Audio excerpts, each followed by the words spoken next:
This is the TheBreaker.news Podcast for the week of February 20th, 2022. I'm Bob Mackin, publisher of TheBreaker.news and host of the TheBreaker.news Podcast. Welcome to edition number 226.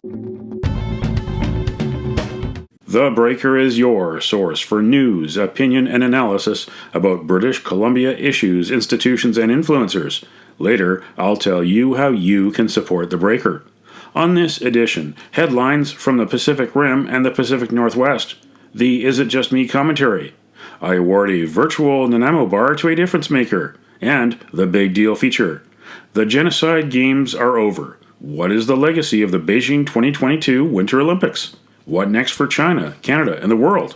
My special guest is Canada's former ambassador to China, David Mulroney. But first, is it just me?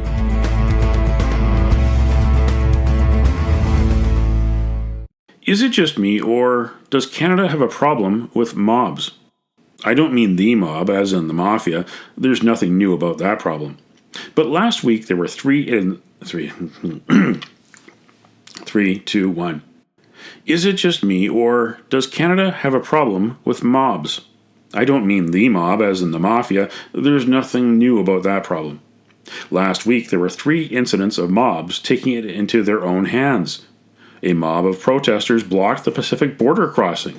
A mob in Gastown tore down the Gassy Jack statue. A mob in Houston, BC caused millions of dollars of damage to a pipeline construction site. It took more than 2 days for Surrey RCMP to take down the border barricade. In Gastown, Vancouver police stood idly by. Police in northern BC are still trying to figure out what the hell happened early February 17th. In recent years, the rule of law has taken a back seat while permanently campaigning politicians pick and choose wedge issues to please their base and polarize the rest of the public. Canadians have the right to protest, a right to disagree under the Charter. This is also a country under the rule of law, peace, order, and good government. We can and should celebrate and respect both. What do you think? Email Bob at TheBreaker.news.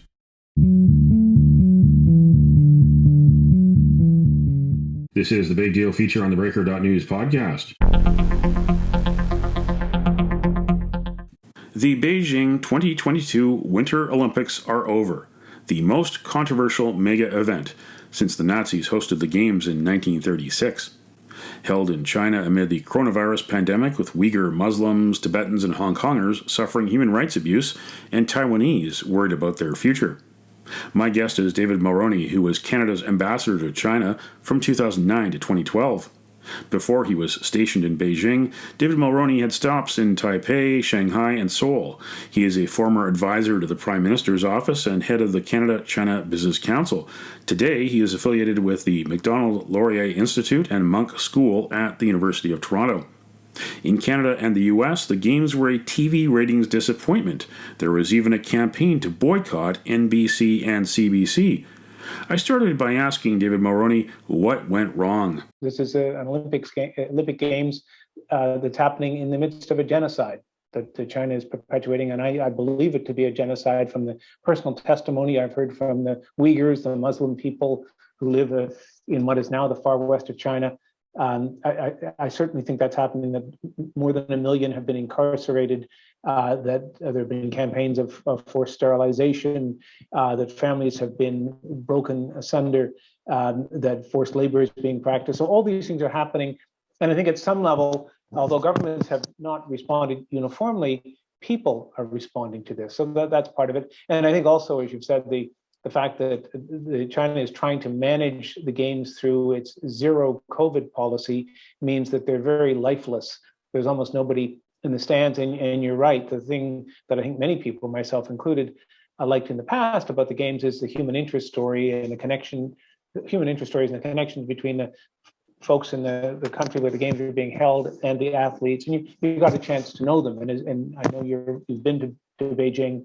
It's one of the great things that I enjoyed about going around the city of Beijing is meeting Beijingers. So none of that is possible. It's a great disappointment to China's leader, Xi Jinping, who wanted to use these Games. He's in the midst of, he's set aside term limits for people in his job.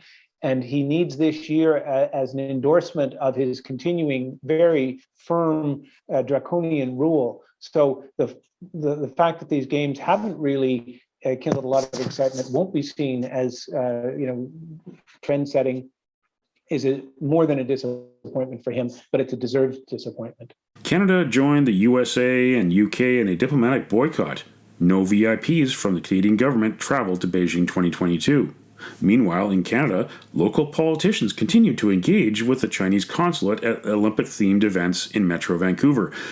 Politicians like Liberal MPs Talib Noor-Mohammed, Wilson Miao, and Parham Bains, Richmond Mayor Malcolm Brodie and Councillor Alexa Liu, Vancouver City Councillor Pete Fry, NDP MLA George Chow, and BC Liberal MLA Michael Lee. There was an event in Richmond, BC, where the mayor and one of the city councillors went a 10-day countdown before the Beijing Olympics opened, and they have appeared on Phoenix TV. They have discussed and repeated the lines that we've heard so often, is that politics and the Olympics shouldn't mix. What do you think of that? Should the diplomatic boycott also be respected at home by politicians here in Canada? I think it absolutely should, because it's not just a sort of sterile aspect of diplomacy. It's the only way that Canada has chosen officially, and I think it's a somewhat insufficient way to register its complete opposition to what China is doing, this campaign, this genocidal campaign in the west of China. So the diplomatic boycott is just one aspect of what should have been a much larger Canadian response. And the fact that local politicians are really dancing to the tune of China's senior official in the region is, to my mind, just unconscionable. And it should not happen. There should be Canadian solidarity on issues around human rights. And the failure to do that is a blot on the record of those politicians who are not representing Canadian values and not representing their constituents very well. So that's shocking. The diplomatic boycott itself, as I say, it's a bit of a slap on the wrist, except in one sense. There are in Xi Jinping imperial tendencies.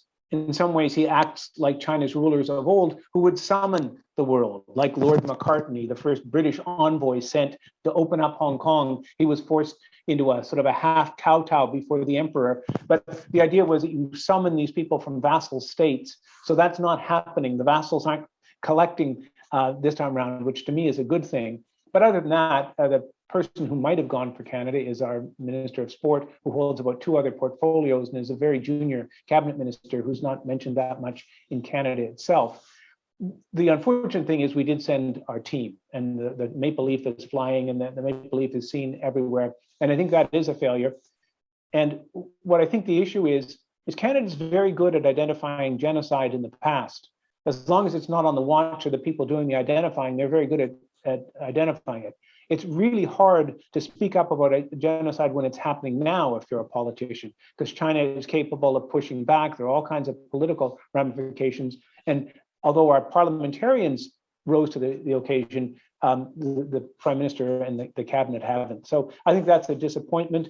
But it's just one of the things I think is taking the air out of these, or has taken the air out of these games.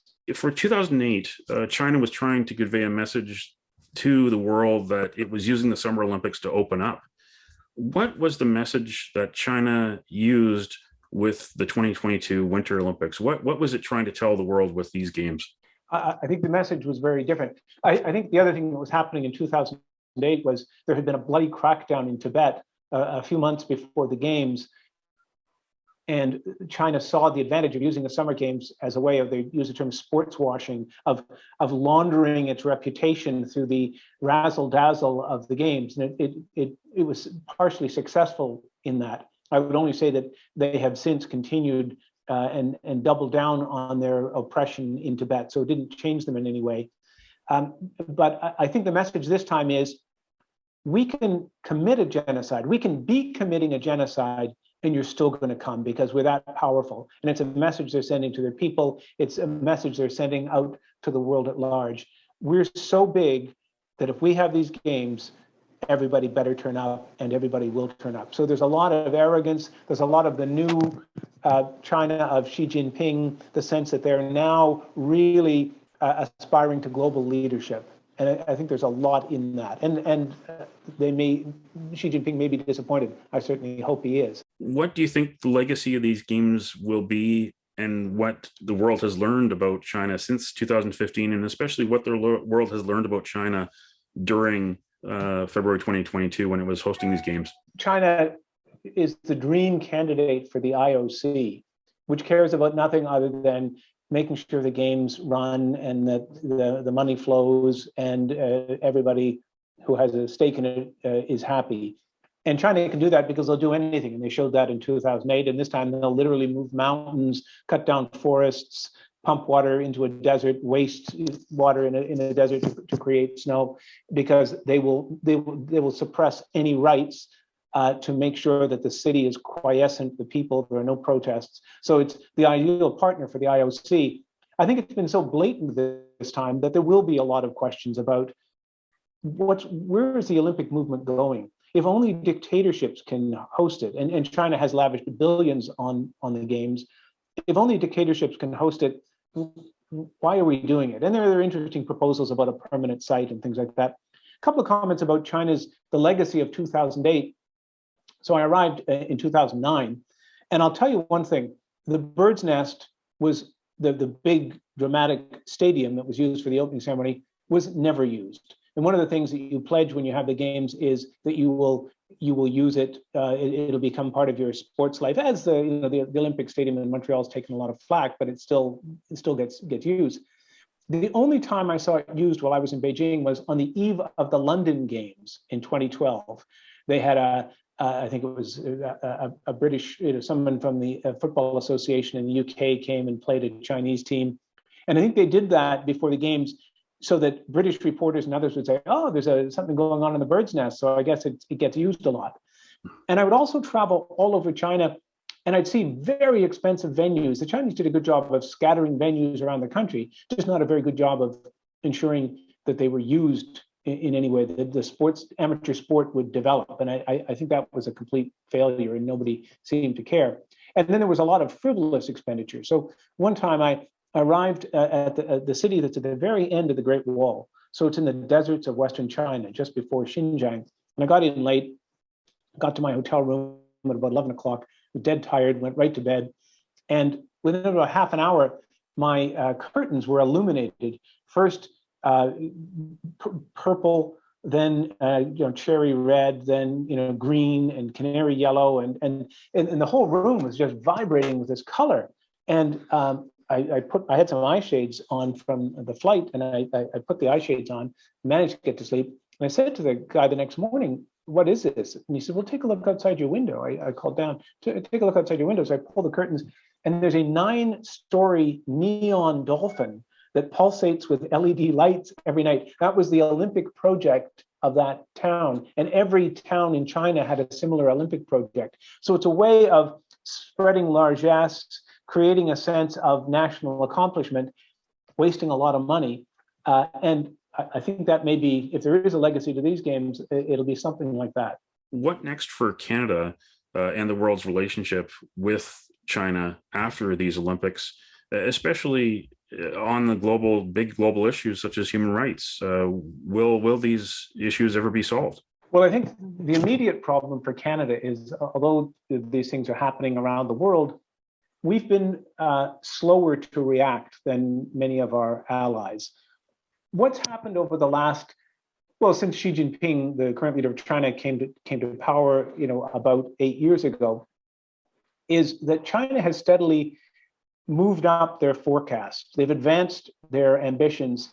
Their sense is that Europe is collapsing. They felt that Brexit shows that Europe is coming apart at the seams. They felt that the Trump administration and the chaos in the United States shows that the United States is weakening, so that their moment of global leadership is upon them.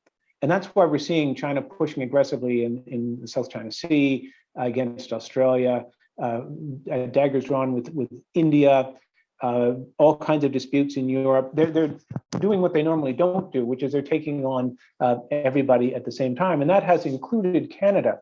We've been slow to respond, even though their behavior has been outrageous, and the detention of our 2 citizens, along with quite a few other Canadian citizens who are detained in China and who are less well known, is shocking and should have woken us up.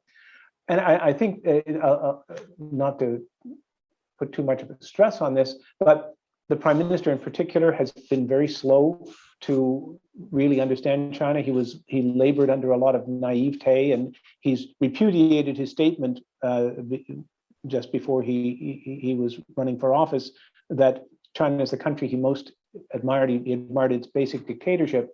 But time and again, he's shown this naivete. And there are also a lot of people in China is involved in something that's referred to as elite capture.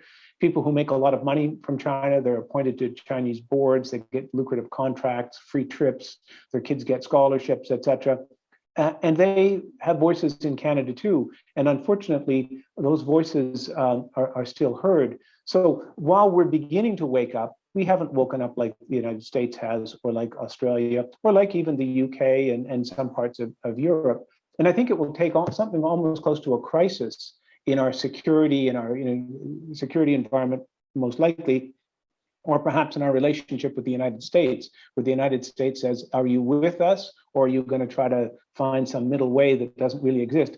It'll take a crisis of that nature until we really develop a real foreign policy where our defense, our intelligence, our economic policy, how we deal with countries around the world reflects this awareness that we have a common challenge with China. We're nowhere near that, and it requires a coordination of government and a leadership vision that we're just not seeing. So it's the lights are going on, but a lot more lights need to go on in Ottawa in particular. Geopolitics overshadowed these Olympics. It is supposed to be the other way around. The Olympics are supposed to be an escape from the problems of the world. But meanwhile, Russia is threatening to invade Ukraine, and Canadian truckers occupied downtown Ottawa and blocked several border crossings across the country, including the Pacific Crossing in Surrey, BC. I asked my guest, David Mulroney, the former Canadian ambassador to China, are we seeing foreign interference either amplify or even pull strings to what we're seeing play out in Canada right now? Well, first of all, I think Russia is as opportunistic as is China, and it's using this moment when the world is distracted by a number of things to flex its muscles and to try to intimidate Ukraine. And I think the response, a global response, and including the Canadian response, is as it should be. China has not let up, even though the Olympics are supposed to be a period of peace, a break from the world of strife. China has not let up in its bullying of Taiwan and its military threat. If anything, it's ramping up. But there's something closer to home that I think about and I worry about a lot, and that is when China is trying to intimidate a middle power, a country that's a lot smaller than it, like Canada. The technique it uses, and this is a Chinese negotiating tactic, is to win without having to take any steps, just by threat and by psychological pressure alone. And the idea is that there's no use in pushing back. The odds are against you, that China will prevail, and countries defeat themselves. And I felt that part of the time during the Meng Wanzhou affair, when Ms. Meng from Huawei was going through her extradition hearing in Vancouver, and we had our two Canadians imprisoned, held as hostages, pending her release. The Chinese made that very clear. A lot of prominent Canadians seem to throw in the towel and say, just forget about this extradition thing with the US, let's just send her back and have peace. And failed to see that what China was doing was telling us how we should govern ourselves and which laws we should apply and which laws we shouldn't apply. And there was this kind of moral fatigue that was playing out that, to my mind, is the penultimate step, the step before you become a vassal, that there's a national loss of energy, a loss of belief. And I think what we're seeing comes from the top. We've had a number of years where our institutions are vilified, Canadians are divided, our history is seen to be that of a country that's irredeemably corrupt and evil and racist. We've lost a lot of sense of who we are and pride in our accomplishments and links to Canadians across the country, friendly links. We can have our disagreements, but we're Canadians. We're losing that sense. And the one thing that I think Ottawa could do, and the Prime Minister in particular, is to heal, is to inspire, is to help contribute to this sense of what it is to be a Canadian, and this sense of confidence that we faced much bigger challenges than China in our past, and we've called on this unique sense of who we are and what we can do, and that we punch above our weight, as you know the cliche goes. And I'm not seeing that this time. So it starts, I think, with a Prime Minister who heals and brings Canadians together, and a sense, and politicians and media, and who also can see the positive in this country, because it's believe me, China preys on the weak, and we look pretty weak these days. That was my guest, David Mulroney, who was Canada's ambassador to China from 2009 to 2012.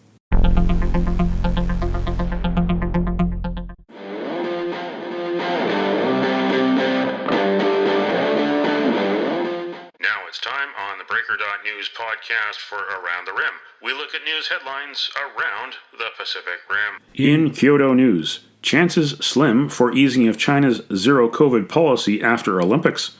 At the Communist Party's twice-a-decade Congress in fall, Chinese President Xi Jinping is set to secure a controversial third term as the country's leader, which would allow him to lay the groundwork to hold on to power for life. Rather than relaxing anti-epidemic regulations, Xi's leadership could tighten them to ensure it is able to trumpet its achievements in bringing the novel coronavirus under control. The story says China's homegrown vaccines are less effective than Pfizer and Moderna, another reason the CCP doesn't want to ease restrictions. In the Hong Kong Free Press, Hong Kong delays leadership polls amid outbreak, plans underway for citywide compulsory testing. The vote by 1,500 election committee members has been postponed from March 27th to May 8th, as Hong Kong reported 3,600 new infections and 10 more deaths on February 18th. Hong Kong hospitals are overwhelmed. 150 healthcare workers tested positive on February 18th. In Taiwan news, Chinese official makes political statement on Taiwan, says Olympics shouldn't be politicized. Chinese official struggles with Taiwan's Olympic name, calls Xinjiang concentration camps lies. Yan Zherong torpedoed purported efforts by the International Olympic Committee to keep politics out of the Winter Games. She interrupted responses to questions posed to IOC spokesman Mark Adams to inject politically charged comments on Taiwan and Xinjiang. Meanwhile, Taiwan's new party chairperson Wu Cheng-din arrived in Beijing on February 17th to participate in the closing ceremony. Taiwan announced last month that it would not send officials to the opening or closing ceremonies of the Beijing Winter Olympics, but this has not stopped certain pro-Beijing leaders from turning up on their own accord. That's Around the Rim on this edition of the TheBreaker.news Podcast. That's Around the Rim on this edition of the TheBreaker.news Podcast.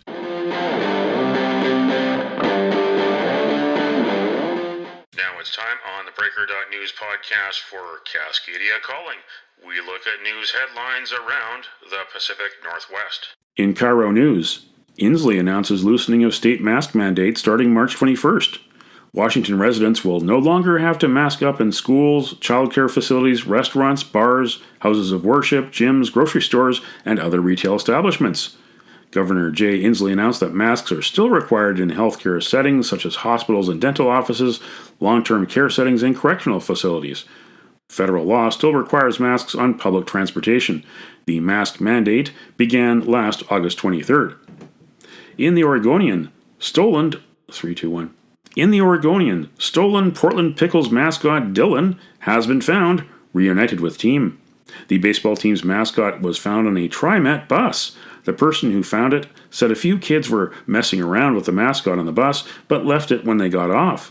The person said they knew it was the Pickles mascot and left it at a Voodoo Donuts location, an official sponsor of the team. The Pickles mascot originally went missing on February 7th after flying back from the Dominican Republic. The club tweeted that, "We know we joke around a lot, but seriously, Delta, our luggage containing our mascot is lost and we are concerned." In the Times-Colonist, intimidation of health worker prompts Island Health to use unmarked cars in Victoria. An Island Health care provider in a marked vehicle driving to a patient's home in James Bay was confronted and verbally accosted on February 12th by people protesting pandemic restrictions and vaccine mandates. Healthcare workers are traveling in teams when possible and requesting Victoria police escorts if they feel unsafe. The biggest sports superstar in Cascadia, Seahawks quarterback Russell Wilson, is coming to Vancouver on April 26th. Get in the huddle at the Independent Contractors and Businesses Association annual banquet. For information and tickets, go to icba.ca or call toll-free 1-800-663-2865. And it don't matter what color you are, 'cause love will conquer hate, so you won't stand alone, you won't stand alone.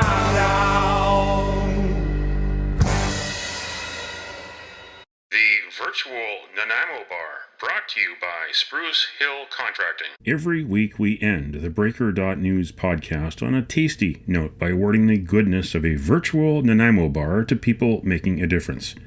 A virtual version of the province's favorite dessert bar goes this week to the memory of the political satirist P.J. O'Rourke, who I met in 1995 at the Vancouver Public Library. He died at age 74 last week. P.J. O'Rourke famously said that giving money and power to government is like giving whiskey and car keys to teenage boys. He also decried the moronic populism and the idiotic partisanship that has polluted American politics, and it is also harming Canada's. You can nominate someone for a virtual Nanaimo bar. Send me an email to bob@TheBreaker.news. Spruce Hill Contracting, custom homes and renovations. Find more information at sprucehill.ca. Vaccine, vaccine, vaccine, vaccine. 'Cause once you're dead, then that's a bit too late. I know I'm trying to be funny now, but I'm dead serious about the vaccine. I think we all want to get back to normal, whatever that is, and that would be a great shot in the arm, wouldn't it? That's it for the Breaker.news podcast for the week of February 20th, 2022. I'm Bob Mackin. Thanks for joining me.